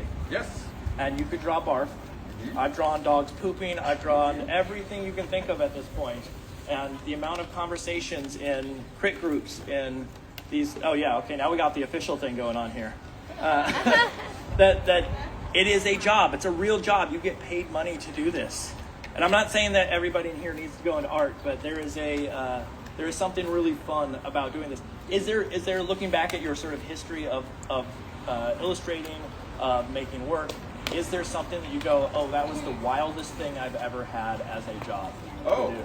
Well, I have been extremely, extremely lucky because I've only ever had art jobs. Even in high school, I found ways to make money with art. I never worked in a fast food. I never worked at, at the mall or anything like that. I was always able, I made it well known that I was the person that was drawing. So kids would see the sketchbook, they'd be like, hey, can you do a shirt for the wrestling team? And I'd be like, what do they want? And I'm like, I don't know, a big muscle guy with an axe, and it says wrestling. And I'm like, say no more. Here it is, a muscle guy with And then I got to see my own artwork in the halls of the school. That was very exciting. I let people know I'm here to work, and I would also say something very important. Pay me money. I drew this I want a shirt, and I want $20. And they were always glad. They were like, let's do it. And I would see the shirt. Teachers let me know. Let me tell you one place that was very useful to have art skills. In my middle school, we had a big auditorium. And one day, we were sitting in art. I was sitting in art class. In high school, I like drawing swords and sorceries and dragons and cool stuff like that, So I was in art class with my best friend. He also liked to draw swords and sorcery and stuff like that. We're drawing skulls and axes and cool stuff like that. Our art teacher actually didn't like us very much because we just drew like muscle men with swords and stuff. And art teachers don't like that. They want you to draw something else. But we were drawing that. Anyway, into the classroom came, he was one of the largest and scariest teachers in the school. He always wore dirty overalls. We didn't know who this guy was. Big giant man came into the school and he said, hey, art teacher, really quick, can I borrow a couple of art students? I need some work done down in the auditorium. And I was just like, hey, why not? I'm going to raise my hand. Who is this big weird guy in the overalls? And he's like, great, you come with me. And I was like, oh, my friend wants to go too. And my friend was like, I don't want to go with that guy. And I was like, too bad. We went down to the auditorium, and we went in there, and he says, okay, we are, this is the school musical is coming soon. I was hoping I could get a couple of you guys to like do a quick backdrop for us. The backdrop is the back of the stage back here. And he said, here's what I need. I need like green rolling hills, nice puffy white clouds. And we were like, yeah, okay, I think we can do this. And then he said, in the back there's like a green, magical, shiny city made of glass. It's the Wizard of Oz, the yellow brick road down the middle of it. That was the school play. And I said, yeah, we can do this. This sounds pretty easy. But do you have a ladder? Because this is very high right here. And he goes backstage and he drove out in this orange contraption with railings on it, and it made a beeping sound. It was like beep, beep, beep, and it had all the paint buckets and rollers on it. And we're like, what is that? Can we drive in it? And he said, sure. And we jumped out and we were driving this thing all around the stage. Beep, beep, beep, beep, beep, beep. And he's like, push that button right there. And we pushed the button, and it went beep, beep, beep, beep, 30 feet up into the air. OSHA wasn't there telling you can't do that? No. They would have had a nightmare. Yeah, seriously. This is a scissor lift, and our drama teacher was like, go nuts, guys. Here's what's cool about scissor lifts. These things can extend up to 50 feet in the air, and you can still drive the whole thing around, right? So we were on there, and we started painting, and we're like, this is the greatest thing ever. We are out of class. We are having fun. We're painting the scenery, and then things got even better. because all of a sudden all of the cutest girls in the school came in and they were all dressed up as munchkins and stuff, and all the goofiest boys in the school came in. They were all dressed up as munchkins. They started doing a dress rehearsal. We were on this scissor lift painting and dripping paint down on top of their heads while they were singing. We were singing and dancing along too. It was the greatest thing that ever happened. And from that day on, I was like, what's going on? Theater production, you need painters, I will be there. And I got so much work. I did community theater, scenery. I was still doing scenery even when I was off at art school in their theater department doing it. Theater scenery was great, taught me to paint big. So I got to paint murals in people's homes. I got good at painting big. A dinosaur museum was opening in my home state. I was home from school. I drove on the freeway and I was like, there's a giant dinosaur museum opening up. I went in there and I said, do you have somebody painting walls in here? And they're like, oh, you missed it. The walls have been painted. They're all white. And I was like, it's a white dinosaur museum? It's going to look like the dinosaurs are in Costco. Can we do some murals? And they said, do you have any experience? And I was able to say, yes I do. Show me to your scissor lift, and I will paint the murals for you. And I, for the early 2000s, while I was trying to get my books published, I worked in museum display. I did murals all day. My murals traveled all over. I've got murals in Wednesday, murals in my daughter, who's 20 years old, is now in that museum industry from the connections that I made. Then it all started just by saying, not so an art teacher or art projects, but by this guy who needed a job done. I would love to see you driving out of here in a scissor lift. At the end of the day, that's your car. I still know how. I know how. I can drive them. So we only have a few minutes left, I think, about 7 minutes left. 5 minutes. 5 minutes left. So what I want to do is I want to turn it to the crowd and see if we have any questions for Nathan. I already see right up front in the blue shirt here. Why don't you take it away? What inspired you to start drawing these comics? And like, why such exact characters like Hangman, Provost? Why did you want the Hangman, the Provost?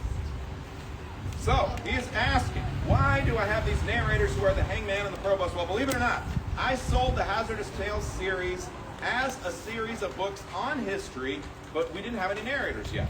And my agent, or my editor, was like, listen, we need something that ties the books all together so you can read it like a series. And I was like, but it's real history. How about just history is the thing that ties them together? And she said, no, we need a narrator. And I was like, oh, well, let's think about, I was trying to think about what is a narrator that maybe would have seen all of American history. And I was like, have you ever seen those flagpoles that have like a golden eagle on the top?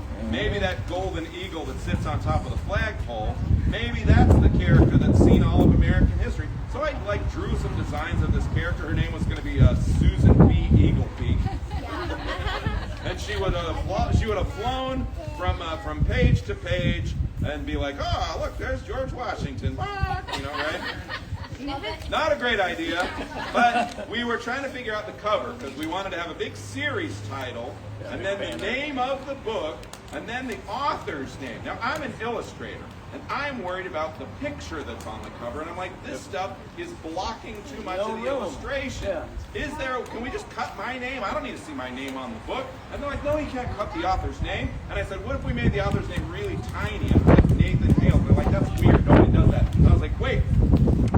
But there was a spy in American history, and his name was Nathan Hale. And what if he is the one that is telling the story instead of Susan B. Eaglepeak? It's Nathan Hale. And my editor was like, okay, quit talking and draw this idea out right now. And I drew it. And I must have just drawn a hangman standing next to him. I have no idea when the hangman was invented. He just was there. He just showed up. I don't know where he came from, but I'm glad he showed up because he is the heart and soul of the series. I don't know where the provost came from. The provost is real. There was a real provost at the ceremony of the hanging that day. So he's definitely part of it. But I don't know, this just magically happened. And I've had people that are like, how did you understand how to do this great storytelling thing? It's like the id, the ego, and the super ego. And I'm like, I don't know what those things mean. They just fell into place. Fell into place. I really do. It's kind of weird, but I like letting fate take control on these books. I like just going with things and seeing where they go. Because sometimes it turns out really good stuff. So I am keeping an eye on those clouds over there for anybody that's looking. Yeah, they're getting great. Let's take 2 more questions, and then we'll wrap here because I want to make sure everybody gets into a safe space because it is going to thunderstorm, I believe. So go ahead. Why don't you pick? Pick an audience member. Let's see. Let's go back there with the yellow stripe on your shirt. How long does it normally take to make, we'll say, a Hazardous Tales book? A Hazardous Tales book, I spend about 6 months writing and researching. I have to go to the library and check out 1,000,000 books. I read every one of these books, and I make notes, I get all of this stuff, and I write everything I have learned down. The names, the dates, the things, the causes, all of the things that happen. And I have to write it in dialogue. You can't just say, then this happened, then this happened. No. The George Washington has to say, oh, we were surrounded by the British. Script. So you write all of this stuff. This takes about 6 months, all of the research and writing, and then I send this off to the publisher, and it has to go through 3 people. First, it goes through my editor, and she is very nice. She just looks at it like a story, and is like, this chapter's boring, and this character doesn't come up again. I say we cut that, maybe make more about this person, change this, do that, fix that, fix that. Then it goes to the copy editor. She's also very nice, and she goes through it. She's like, you really don't understand how commas work. Let's fix this copy editing, fix this spelling, this formatting is not right. She spends forever formatting my bibliography at the end, and then I just draw it as a cartoon, and all that work she spent editing is thrown out the window. And then it goes to the worst person of all, the fact checker. Oh. You guys know what a fact checker is? Yeah. Yes. This is a real person. Their job is to look at all of my research and go, hang on a second, and they go through and they make all of their notes. They'll be like, this is incorrect, this is the wrong date, let's phrase this way, and this is completely incorrect. Sometimes they'll even just be like, oh, really? If you are the type of kid that constantly says, well, actually, you might be a fact checker. All of this takes about a month, and I like to play a little game with my manuscripts. I like to see if I can get 1 page past these 3 people without any marks on it. I've done 13 Hazardous Tales. Do you know how many I've got pages past these guys? 0! So I make all of these changes. That takes another, month or 2. This whole thing right here takes between 1 and 2 months. I go through and I make all the fixes, and now my manuscript is perfect and clean and ready to go. And if I was an author, I would be done. But I'm not an author, I'm a cartoonist. So now I have to go back to the research, but this time it's visual research. I have to know what the shoes look like, what the hairstyles look like, what the weapons look like, what the tanks look like, all of that stuff, and I draw it into the final comic. And here's the crazy thing. If you think they were mean to the manuscript, I cut this thing to ribbons. I throw away probably 1/3 of it. I chop things out, I rearrange things, and I build it into a comic, and that is the important part. This over here takes about 6 months too. If you put it all together, each Hazardous Tale takes between 10 and 12 months of hard work, and then you guys sit down and you read them in 45 minutes. You gotta read slower. We have officially hit our time. Oh. We gotta jump off for online as well as to protect ourselves. But I want to say thank you to Nathan for joining us. Extremely enlightening for me to sit and watch the process and see, because every illustrator, every artist goes through a different process, and we all, even I myself, made assumptions about sort of like a system. And to hear this was sort of enlightening for me as we go along. So I want to say thank you to Nathan. I want to say thank you to the Silver Unicorn, because we're wrapping up, I think, towards the end of the day. And thank you to you all for joining us. And then if you want to go back and watch this, I will post this on my Instagram at Studiohoffmann. It's Hoffman with 2 N's. As well, it goes onto a YouTube that is Studiohoffmann with 2 N's. And so you can go back and watch this. If you need to take notes, that's how you do it. And there's a bunch of other people to go listen to. John Patrick Green was recorded this morning. Go listen to that as well. All right. Thank you, everybody. Thanks,